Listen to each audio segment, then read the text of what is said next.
Reebahindugire neokushikiwaho Kakoba Institute Rutagarama n'ababarya Stint Hardware.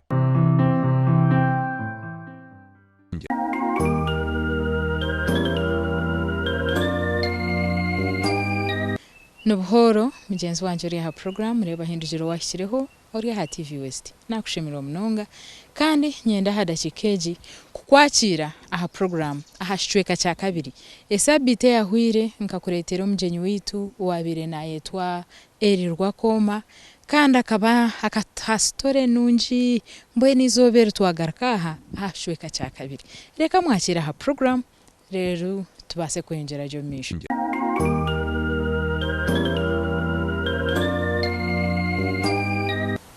Nakushemerwa aha TV West hashweka cha kabiri ninye nashira ku mwanje komujuni. Okay. Konka ko nabenjyaho myaka yegenda hagabaru ikibintu cyo kwita YMCA Young Men's Christian Association. Young Men's Christian Association akantu nk'umushana mu mwita Moses Perry ondije na wartende bamwita Dan Tyler yatandika cha Kampala awana Kampala no amanya wandije arwiki bintu niti twakitandikire nazayo to understudy. Okay. One of the men who have nazo mulivu natandika cha jinji nayombeka community nanka YMCA jinji kandi njangu cyo kibina cha YMCA ni cha Catholics nga the Young Men's Christian Association ni cy'abakristayo kungati kikubora yanu mukaturiki yaba n'umusalamu yaba noha bakaba ba twikiriza ba youth born kukitaha. Okay. So najenda with all the knowledge natandika nabegezo kandi twakira abana bahirize primary 6 twatandika carpentry mechanics na recruiting abashomesa twatandika na typing hati no horana hati na giving a degrees mu secretarial nanka studies. I studied that. Okay. I started it and the school continued. Now it's a big school. Yes. Wherever YMCA is, there is at least something to help the youths. So mbwenu waguma muri yebyo bibiri YMCA na community development ninga wija wayongerayo nga kuna bendi yao natunga scholarship. I had it done. Naje nashoma a diploma in youth development. Okay. Which means shomera nkahi nashomera mu USA. Hey, natunga scholarship turagumire mu Uganda tinago mu Uganda natunga exchange program kuba yebohereza abana abasigaza kuriya abahereze rusha is4 nanka ya America is quite different from the British. Nanye banyoherezayo to understudy the youth movement in USA. Okay. Wamara imyaka ingahe? Imyaka 2. Kuwagaruka habaho ki? Kunagaruka nija na headinga YMCA ya mu Uganda. Okay. Ya Jinja, branch ya Jinja. Yes. Niyo nayizi ni mpumbura. Toyine kinde cyo wakozire ni byebe byonka ukaguma omwe mpaka hi wahumurire. Kashingani nkoraki? I was now administrator. Yes. Torahandikire toragire nkomu ku bintu by'amahurire naki? Ibintu by'amahurire nija nabe a freelancer photographer. While I was a youth, nkaba ni television. Ni television in Uganda August. The first paper ni bitera muno. Okay. Ni bitera agana mahurire na nkeji nibagete ha. I think I have them in my archive here. Mbitunda ntera amajunkaga I became a photojournalist. Hey. Yes, I was a photojournalist. Okay. Konko kuna ndi mu New York. Nkaba ndi mu Nanka Rochester University, which is in North America, near Niagara Falls. Kuna abiri tizo mu cyumuru nyiwunza kwiga photography. Hey. So I got certificate in color printing, color photography. Kunizire twatandika ikintu cy'aba photographers mu Uganda. Oh, really? Yes. Okay. I was the vice president wa Uganda Photographers Association. Hato ubwo kija wahumara ryari umwaka ugwari yari. Amin kuyagera butegeki. Akaba narare nyuma ya YMCA Jinja. Akiri commanding officer wa Gaddafi Barracks Jinja. He was a very good man. Amin.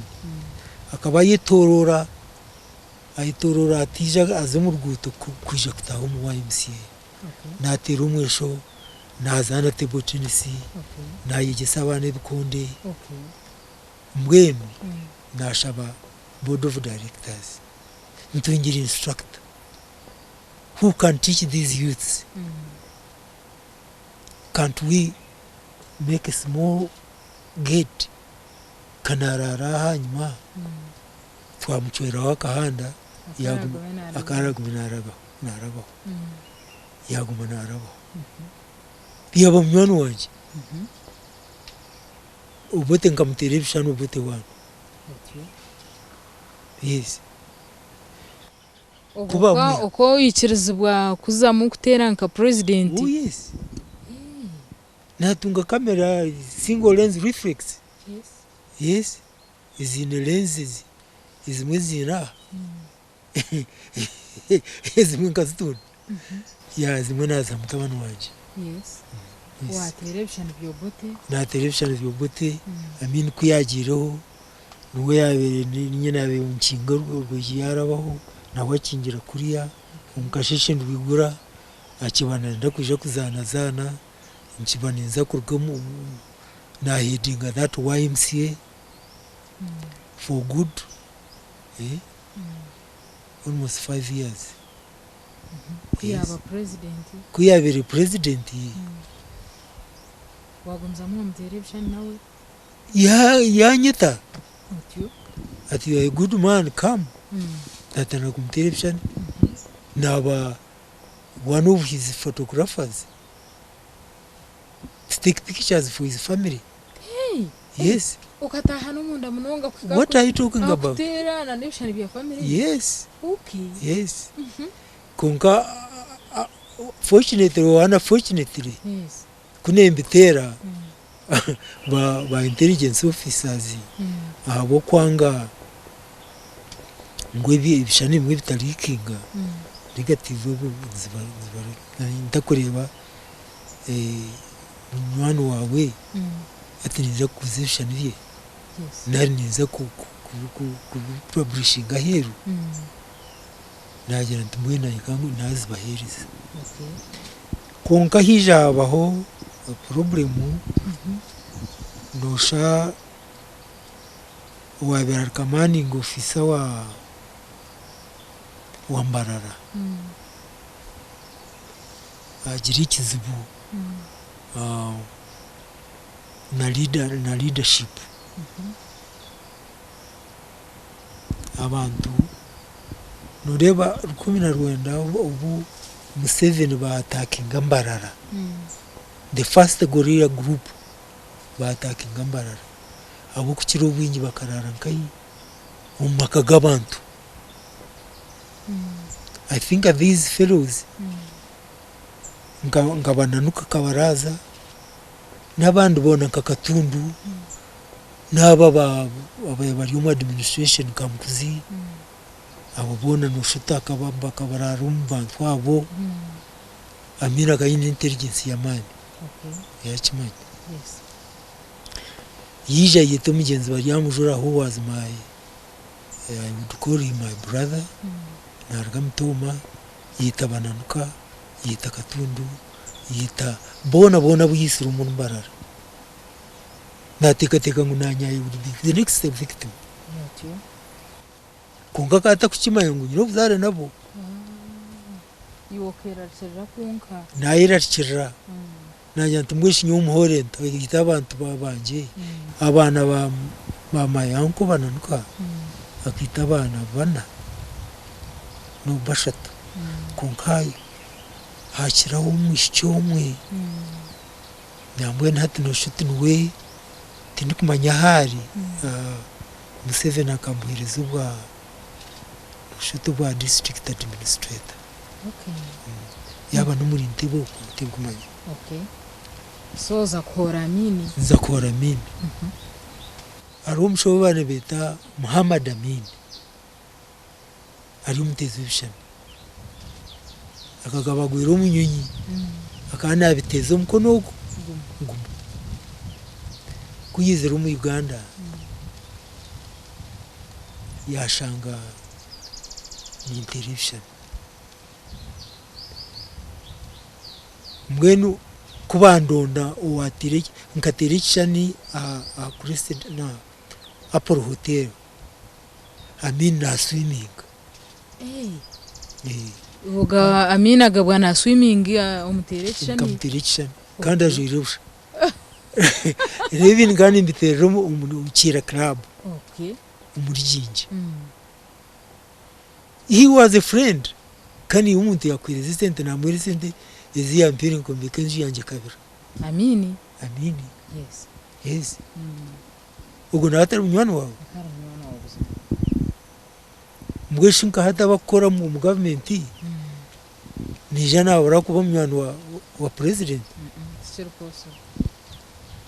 naba umwana abo kubana kakara na television nagira mwene bijabarondo wa television icyo acece cyane uko wacitire wacoreka ensiyona no ndacyerekira ensiyona nkija naguza the whole roll of 36 exposures wabuguza Muhammad nabiguza Muhammad obwa mission yawe yokora mission yokora uwe bakaba batamwikiza kutera nk'ibishane y'ukunanga eby'umuntu hati kuyakitwire yakita either akakitomu Newsweek na is it Howard ya British yakitomu Newsweek and New York Times chare ukomu bishani byone the whole world aza kuyagiye gutahoka kuyagiye kutahoka option akagira ngo is a mean sinking or swimming towards the end of the urutaru rwatanje kwija abahekera bananka mutukura nankugu ya uya anaxinga kagera I know you know that history ubiya taking over kagera ateri kandi takarita nabo icyo nditeko ako bamugera nugura bakuri karukunduge n'icyo nitakarita turiyuntuira okuzo kahumuro konkanya ndakumanyisa ngo ahadashikeji ababari hardware nabo twine bitureka twamure